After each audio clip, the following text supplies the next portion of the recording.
So I've been testing out the new Xbox app on the Amazon Fire Stick 4K Max with Wi-Fi and also with wired with using an Ethernet adapter. I've used different controllers, TVs, and I have a bit of a mixed review ahead. And I also have some opinions to use xCloud gaming with a better connection and less latency at the end of the video that you don't want to miss. All right, let's review it. So after I've used it for many hours, here are my thoughts. So I can't believe that my whole Xbox Cloud gaming library is now on every single TV in my house. For me, this is a game changer. And if this worked seamlessly, it would be enough to make so many people out there not even really need to buy an Xbox if all they use it for is certain games. All my Bethesda games with my saves are ready to play on every TV right now, and that is crazy. The latency. This is the bad part. Yes, this has latency. But is there a difference between wired and wireless? Yes, there actually is. And just a disclaimer, I did set up a wired connection with the Xbox Elite 2 controller about 10 inches away from my Fire Stick 4K Max with Bluetooth. So that's a pretty optimal environment with Bluetooth. So I decided to show off some Fallout 76 since it's not a fast-paced competitive shooter. Honestly, I don't think we're there yet with this integration, but once you get used to things, maybe you could play some Halo or something like that. So Fallout 76 actually has aim assist, and so with this controller setup, I thought this would be something worth trying to actually help with the anticipated latency that I know is coming. I'm actually looking for real world value here, something I could actually play. Would this actually work for me? And I'm not gonna dismiss this option for micro latency for just some shooters. But to my surprise, there is a clear difference when you use the Amazon Fire Stick adapter for Ethernet and Wi-Fi. Now where I tested this, I'm right beside my Wi-Fi 6 router with the Fire Stick 4K Max, which has Wi-Fi 6 and it is fully compatible. I'm only like 3-4 feet away when I was using wireless, but wired still made a huge difference. So for some of you, this will change the outcome of whether this is even worth trying or not. But I will just say that Amazon is great on returns. But spoiler alert, this is what I'm putting in my living room and in my bedroom since I don't have an Xbox there. So yes, it's actually going to work for some games for me. But I actually was trying Palworld a little bit and it was still a little rough for me, so I'm not sure if every game will be the same. But Fallout 76 with aim assist was definitely very playable with a wired connection. But if you don't have the option to use the wired setup, the wireless and latency for some of the other games. But I don't believe it's actually the fault of Xbox Cloud Gaming though. On my Steam Deck and on my phone and on my PC, it is nowhere near as noticeable as the Fire Stick. And I actually think this is due to the Bluetooth on the controller that connects to the Fire Stick. Amazon Luna and Google Stadia actually figured this out, and that's why they made a wireless controller that connects to the internet and actually to the game session. My Amazon Luna games on the same Fire Sticks is so much leagues better than Game Pass with Bluetooth when it comes to connection. And even over the Fire Stick when it's connected with Ethernet because of the Bluetooth. If the Luna controller would work with, or if Xbox made a cloud controller, this would change everything, I believe. But that is a hint to some of the alternatives to buying a Fire Stick at the end of this video. So the question is it usable? Well, kinda already said it, but yeah, with a wired adapter at least. And I'll keep testing this though as they update things. I might even try a few different titles, some of the ones I don't naturally gravitate to see what those are like. So how about we get a little weird and show how the Xbox wireless controller adapter can cut even more latency when it comes to some of your other TV solutions that can be affordable.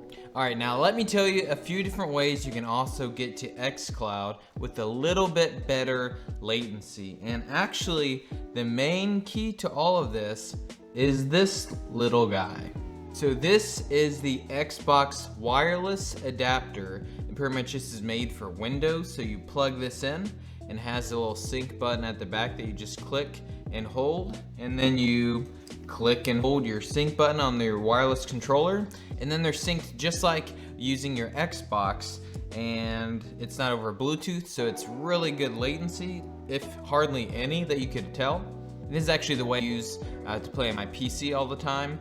But in order to get the same kind of Xbox Cloud gaming experience, we actually have 3 options that hopefully will be able to help you out. All right, so option number 1 is just to use an old Xbox. I know that sounds a little cheesy there. I got better ones coming up, don't worry, but just wanted to get this one out of the way. If you have an old Xbox, I have an old Xbox One S, and you can use Xbox Cloud Gaming on that and then get better latency than the Fire Stick. And if you already have one laying around and you're thinking about like buying a new Xbox and maybe this is what's appealing to you, hey, go ahead and boot up your old Xbox. You can play games through the cloud and then you have way less latency because the controller isn't over Bluetooth then. Option number 2, this is where it gets crazy. You could use a Raspberry Pi. Now this is going to be for the tryhards out there. I'm just gonna talk about it, then I'll put some links down in the description below because we'd be getting way off topic at that point. But what you can do is you can get your Raspberry Pi, and then after you have a fresh install of the software, there's actually some people out there supporting the Xbox wireless adapter, and then it being able to be used with the Raspberry Pi. Now, they actually had to be kind of a project because this is a Windows only adapter, but they've been able to make it actually work, and I have had it work a few times for me. And then, so this is the process. You gotta think with me here, okay? This helps with the latency that we've been having over Bluetooth with controllers. And so you don't have that with this because I know it's some kind of radio frequency and that's why it's really good. But this is what you do. You boot up this. You have everything installed, links in the description. Then the Xbox wireless adapter, your controller, and then you open up a web browser and you're going. And this even has the option to plug straight into Ethernet. Plugged into Ethernet, you have the Xbox wireless adapter. This is right beside your TV. Shoot, you could duct tape this on the back of your TV, you know, it's so small. And then you could power up. You could have to where you log in and go to xbox.com/play, which is the web link for Xbox Cloud Gaming on a browser.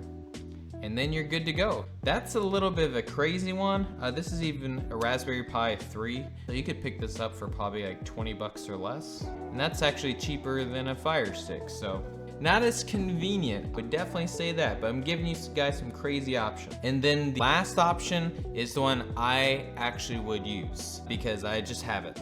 So the last option, if you guys have a Steam Deck, this doesn't work unless you have a Steam Deck. So this is what I would do. You gotta remember, hold with me. This only works with Windows, so what do you think we're about to do?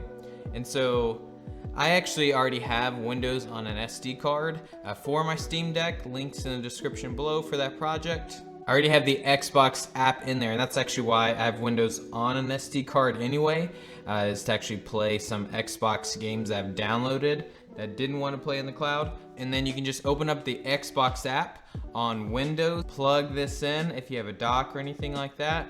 It works, and then you can actually play through the cloud on the Xbox app. Now, you could play it on the browser as well, but the Xbox app looks great.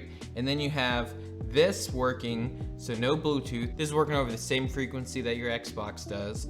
You have the convenience of a Steam Deck, so if you're walking around with it, then plop it on, turn it on, Windows comes up, you open up the app, turn this on, you have better latency than the Fire Stick. Now all that to say, the Fire Stick is just way more convenient, and you might already have a bunch of them in your house. That's the whole point of doing this. But I thought I would just leave you guys with some extra ways to get it on your TV, and you can obviously just do this all as well as you have a laptop. Any laptop will work because you're streaming it through the cloud on these Xbox wireless adapters, and then you're golden. But I'm hoping that this is the future of everything. The Bluetooth connection with the Fire Stick, if you're far away, you are gonna have some latency even if you're plugged in. I did try it down in my living room where I'm really far away from the TV, and it was having lots of latency and made it to where I didn't necessarily want to play it that much. But up here in my office, I'm much closer to the TV, and it does work a lot better there. Anyways guys, you excited for this future? Do you want this? I kind of want this future, so that way it's just more convenient for me. And I don't have to pay more per screen. I already have the screens, paying the subscription. And so I hope this is the future that we all are going towards. And if you have hardware and love it, hey, you have hardware and love it. It's just awesome that it's even more accessible now to us for no more money. But hey, if you like this video, please leave me a subscribe and like the video, leave some comments. Do you want more of this? What are your thoughts about this kind of stuff? I'm just starting out with everything, so really any kind of support that you could give would be awesome. Hey guys, I'll see you later.